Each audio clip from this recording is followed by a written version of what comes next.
J'espère que vous avez quelques minutes pour apprendre à dessiner la forme d'un visage.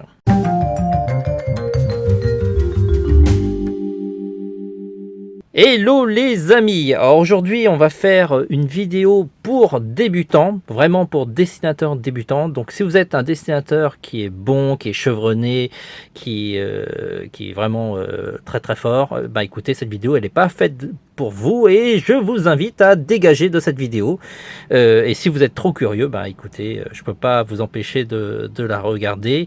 Mais voilà, ça serait bien de ne pas vous plaindre à la fin que vous savez déjà le faire. Ça me fera des vacances. Alors, je suis dessinateur professionnel depuis quelques années. Je dessine des ouvrages pour apprendre à dessiner et je fais plein d'autres choses en même temps, mais je ne vais pas vous dérouler mon CV aujourd'hui parce que ce n'est pas le propos. Alors, si vous êtes encore là, c'est que je ne vous ai pas encore découragé à partir et que vous voulez vraiment savoir comment dessiner la forme d'un visage. Alors, avant de commencer, on va faire une petite parenthèse au niveau du matériel que je vous conseille à avoir. Lorsqu'on dessine et qu'on est débutant, il est très important d'avoir un bon crayon. Ça, il n'y a pas de souci, je pense que vous avez tous un crayon.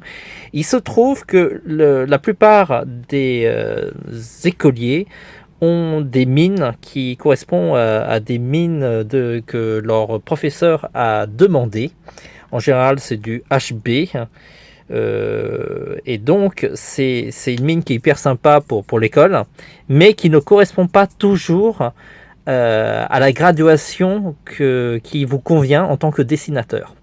Donc, pour vous aider un petit peu dans le choix des mines, ce que je vous conseille, c'est faut savoir que les mines, on va dire de type médium, HB ou F, c'est à peu près au milieu de la graduation.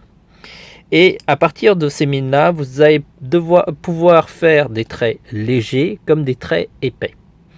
Et si vous n'arrivez pas à faire des traits légers ni des traits épais, c'est que cette graduation n'est vraiment pas faite pour vous.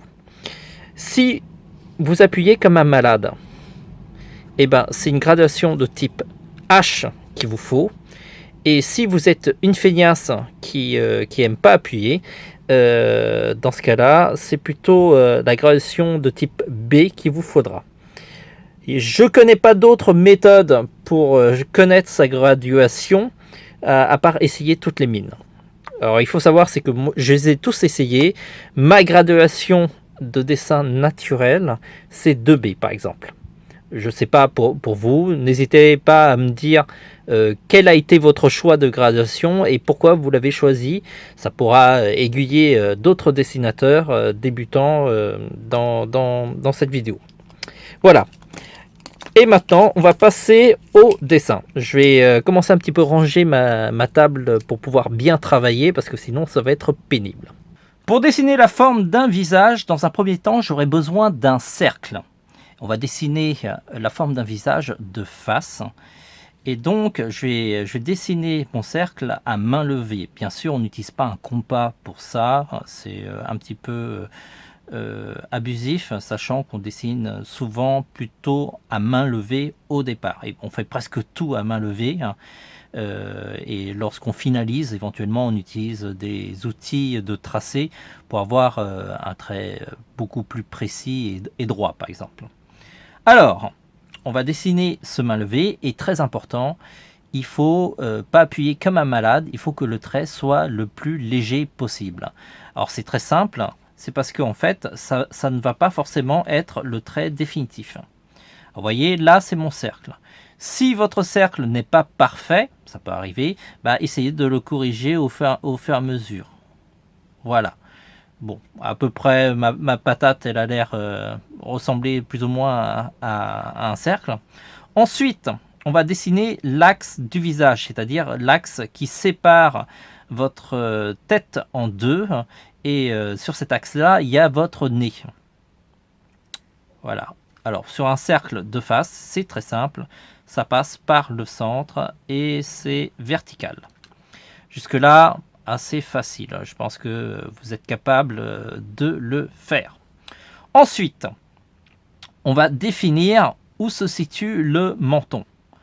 Donc le menton se situe en dessous du cercle. On va dire que c'est ici à peu près.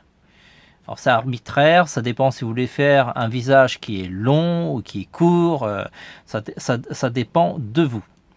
Et enfin, on va rejoindre ce menton avec les bords de votre cercle sur les côtés. Sur le côté droit et côté gauche, vous allez rejoindre le cercle. Alors, vous pouvez le faire de manière anguleuse ou arrondie. Ça, c'est selon votre préférence.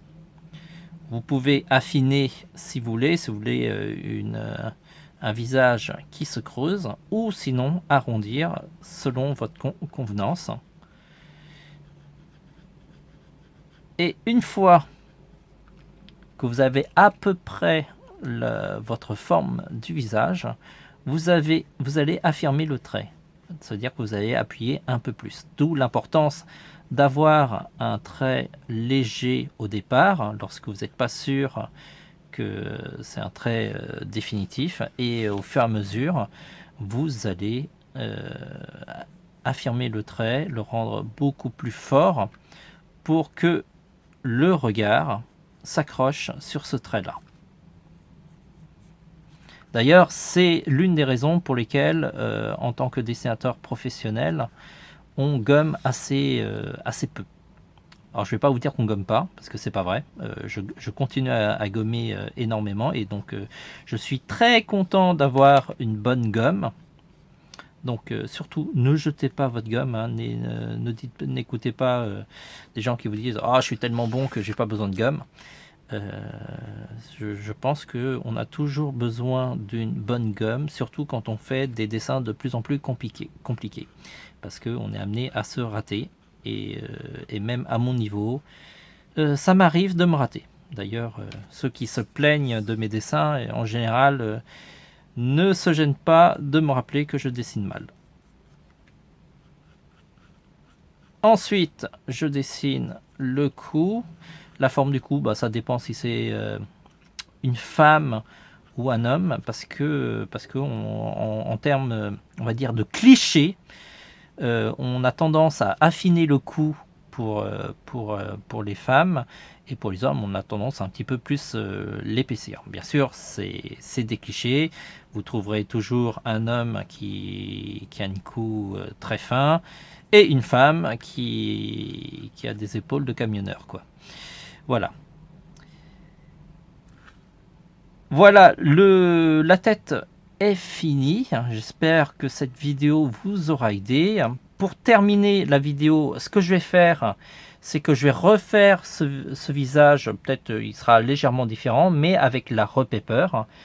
Vous savez, cette tablette qui me permet de dessiner au crayon, et je vais pouvoir vous faire une vidéo sans ma main qui gêne, ce qui sera beaucoup mieux. Donc, après, à partir de maintenant, on va voir ce visage se dessiner sans mes mains qui gênent. N'oubliez pas de vous abonner à notre chaîne pour suivre nos autres vidéos pour débutants. N'hésitez pas aussi à me dire qu'est-ce que vous aimeriez comme future leçon que vous ne savez pas faire, sachant que j'essaierai d'alterner entre des vidéos un peu plus pointues pour des dessinateurs qui sont chevronnés, histoire qu'ils ne s'ennuient pas trop, et aussi pour vous débutants. Et d'autres choses. Comme j'ai du temps en ce moment et que je ne suis pas sur un projet, j'en profite pour vous partager un petit peu mes connaissances. N'oubliez pas aussi que je donne aussi des cours à Paris. Vous pouvez vous y inscrire. Je suis plutôt gentil et je vous assure que je ne frappe pas mes élèves. Voilà. À partir de maintenant, je vous laisse voir cette vidéo, et on se dit à très vite.